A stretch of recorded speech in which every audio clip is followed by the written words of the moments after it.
मेहंदी की सुबह। नंदिनी के घर में शादी की तैयारियां जोर शोर से चल रही थी।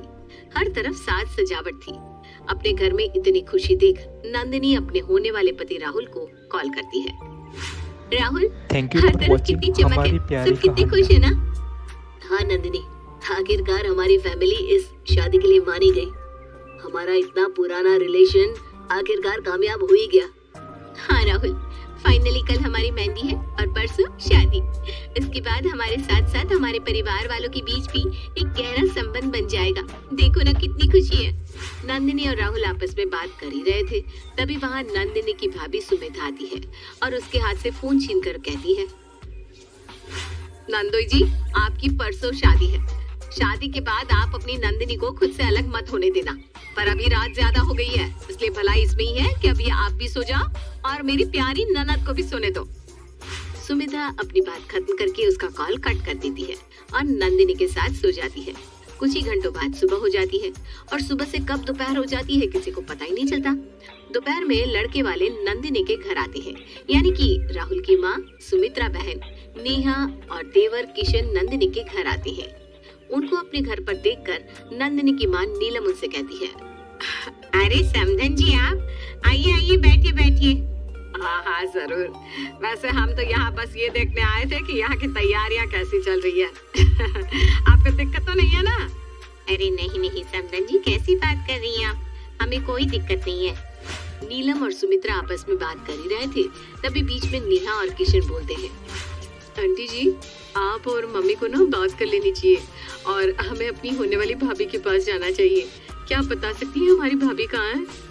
नंदिनी तो अभी मेहंदी लगवा रही है, घर में फंक्शन हो रहा है ना, वही नंदिनी भी बैठी है। संदन जी, आप भी चलिए ना, आप भी रस्म देख लेना। हाँ हाँ क्यों नहीं। सुमित्रा अब नीलम के साथ घर के अंदर जाती है, पर नंदिनी वहाँ से जा चुकी थी, जिसके बाद सुमित्रा और नीलम आपस में बातें करने लगती है। उन दोनों को बात करते हुए दूर खड़ी सुमित्रा देखती है और वो सीधा अपनी ननद के पास जाती है। ननद जी, आपसे एक बात पूछूं? हाँ भाभी बोलिए ना, क्या बात है? नंदिनी की बात सुनकर सुमित्रा रोने लगती है। भाभी क्या हुआ है? आखिर आप रो क्यों रही है? कोई दिक्कत है क्या? नंदिनी, मैं तुमसे जो भी पूछने वाली हूँ सब कुछ सच सच बताना, क्योंकि तुम्हारा और राहुल का रिलेशनशिप काफी सालों से है और अब तुम्हारी शादी भी होने वाली है। शादी एक बहुत बड़ा डिसीजन होता है।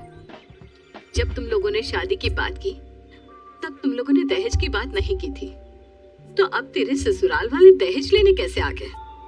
क्या? आपके कहने का मतलब क्या है भाभी? मतलब ये कि क्या राहुल ने तुमसे लेन देन की बात की थी? ये कैसी बात कर रही हो भाभी?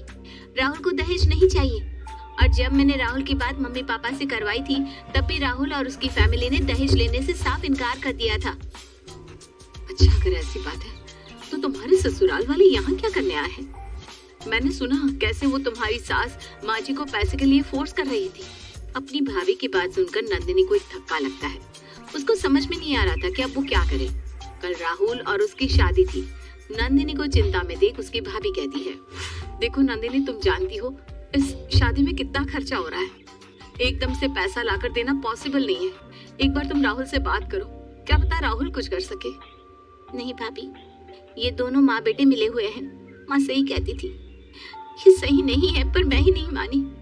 लेकिन अब मुझे समझ में आ गया है, मेरी शादी अभी हुई नहीं है, इसलिए मैं अपने डिसीजन खुद ले सकती हूँ। नंदिनी अपना फोन उठाती है और बाहर की तरफ निकल जाती है। नंदिनी बाहर बैठकर राहुल को फोन लगाती है। राहुल, तुमने और तुम्हारे परिवार वालों ने खुद को समझा क्या है? अरे हम लड़की वाले हैं और तुम लड़के वाले, तो तुम कुछ भी करोगे।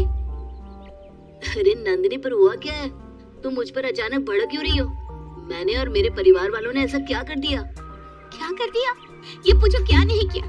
राहुल, जब हम शादी की बात कर रहे थे तब मैंने तुम्हें ये कहा था कि मेरी फैमिली तुम्हें दहेज नहीं देगी, और उस समय तुम और तुम्हारी फैमिली भी मान गई थी। लेकिन अब तुम्हारी फैमिली यहाँ मेरी माँ से दहेज मांगने क्यों आ गई? अरे तुम पैसों के इतने भूखे निकलोगे, मैंने ये कभी सपने में भी नहीं सोचा था। दहेज? ये कैसी बात कर रही हो नंदिनी तुम?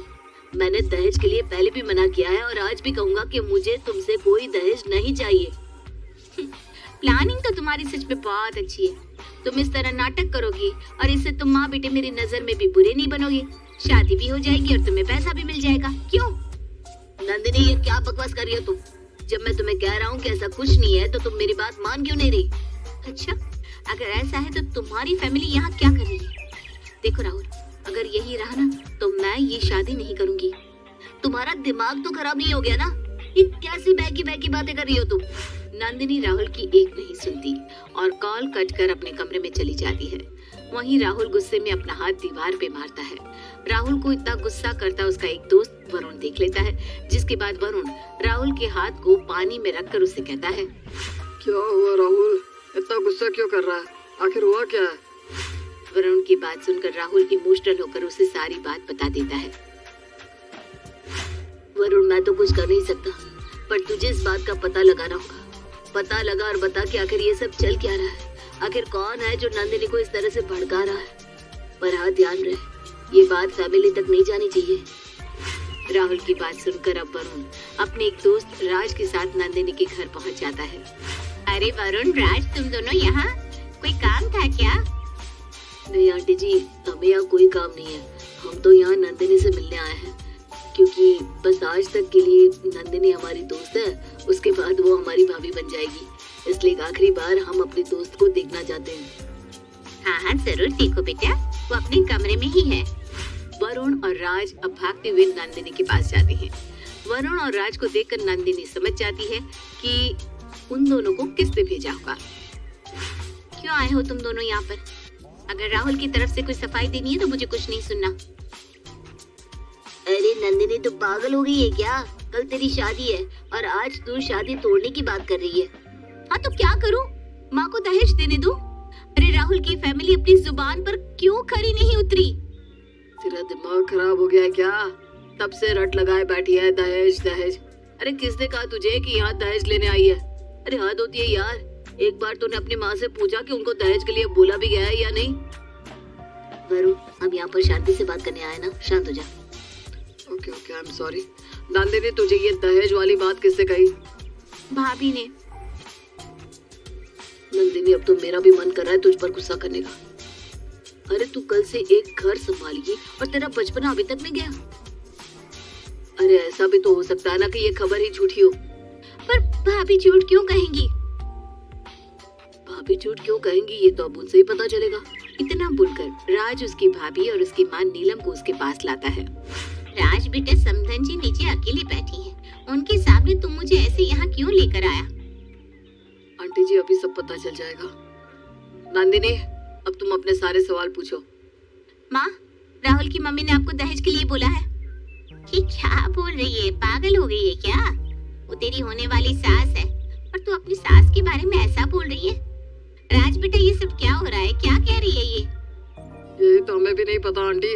हमें तो राहुल ने बताया कि ये महारानी शादी तोड़ने की बात कर रही है। क्या? नंदिनी, तू शादी तोड़ने की बात कर रही है? तुझे पता भी है हमारी कितनी बेइज्जती होगी? और अगर तूने इस शादी को तोड़ा तो तू राहुल से कभी बात तक नहीं कर पाएगी। जिसके साथ तूने इतना समय बिताया है, जिसके साथ तूने इतने सपने संजोए हैं, उसका क्या? और किसने कहा तुझे कि सुमित्रा बहन मुझसे दहेज की बात करने आई है? अरे वो तो यहाँ की तैयारियां देखने आई है। पर भाभी ने तो मुझे यही कहा था। भाभी, आपने मुझसे झूठ क्यों कहा? अरे पर इसको किसने कहा? सुमिता, तूने ये बात नंदिनी को क्यों कही कि उसकी सास दहेज की बात करने आई है? वो मुझे लगा माँ जी, इसलिए मैंने ये बात कही। लगा? पर आपने तो कहा था, आपने खुद सुना है। नंदिनी की ये बात सुनकर अब सब समझ जाते हैं कि सुमिता ने जानबूझकर भड़काया है। पर उसको भड़काया क्यों? बस यही बात सबके जहन में थी और यही बात पता करने के लिए नीलम सभी को कमरे से बाहर भेज देती है, सिवाय नंदिनी और सुमिता के। सुमिता, मुझे पता है तूने ये जानबूझकर किया है। तूने जानबूझकर ही नंदिनी के कान भरे, पर ऐसा क्यों किया? माँ जी, मैंने जानबूझकर नहीं किया। वो तो मैंने। भाभी, ये आपने क्यों किया? आखिर क्या वजह है ये करने की? नंदिनी, वो सुमिता बहाने कर ही रही थी कि तभी एक जोरदार थप्पड़ पड़ती है। सच बता, आखिर तूने ये क्यों किया? क्यों तू मेरी बेटी का घर बर्बाद करना चाहती थी? हाँ, मैंने किया क्योंकि मुझे शुरू से ही नंदिनी से जलन थी, क्योंकि मेरा भाई इससे प्यार करता था। मेरी फैमिली भी अच्छे घर से बिलोंग करती है, उसके बाद भी इसने राहुल को ही चुना। बस इसलिए मैंने ऐसा किया। पर आपकी ये चाल कामयाब ना हो सकी और आपका सच सबके सामने आ गया। नंदिनी अपनी भाभी से ज्यादा बात नहीं करती और राहुल को उसके सामने कॉल करके कहती है, राहुल मुझे माफ कर दो। किसी ने हमारी शादी तोड़ने की कोशिश की थी, जिसका सच मेरे सामने आ गया है। पर अब मैं तुमसे वादा करती हूँ, नेक्स्ट टाइम मैं कभी भी तुम्हें इतना हर्ट नहीं करूंगी और ना ही किसी की बातों में आऊंगी। इस तरह सुमेधा का सच सबके सामने आ जाता है। नंदिनी भी अपने किए गए बर्ताव के लिए राहुल से माफी मांगती है और इस तरह राहुल और नंदिनी की अगले दिन बड़े ही धूमधाम से शादी हो जाती है।